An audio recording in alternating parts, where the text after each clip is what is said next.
If someone were to ask you what the symbol of your relationship with someone was, or what the defining moment of your relationship with another was, perhaps you might recall some shared moment when you both knew you could trust each other and your friendship began.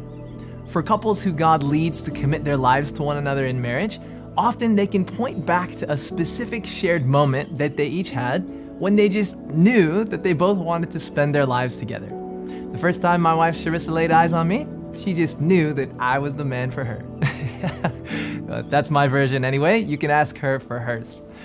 But for Paul in his letter to the Hebrews, the pivotal moment in his love relationship with Jesus wasn't rosy or flowery, but it was the day that Christ was crucified.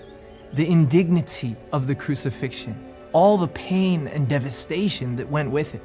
Hanging on the cross, the power and strength of God's love was seen in all its unshadowed glory. For Jesus, the crucifixion wasn't just painful, it was humiliating. Jesus was stripped naked. He was whipped and beaten, spat upon and abused by both the crowd and soldiers, and finally, he was nailed to a wooden cross. Above his head, a plaque testified that he was the King of the Jews, a claim to royal authority that the Romans detested. And yet, Jesus endured all of this unimaginable pain, suffering, and agony without complaint. And that is, he went through all of this willingly because of his unconditional love for you and me. When Christians think about the moment we share that defines our relationship with Jesus, no matter where on the planet we are, Calvary is the moment we remember as defining. This moment exemplifies the highs and the lows of all creation. This is the ultimate demonstration of love, to sacrifice one's life and much, much more for hopeless, sinful, and fallen human beings. In this moment, we see the worst of humanity, the worst of Satan, but the very best of God. Think about it. Without the cross, we wouldn't really know how much God loves us.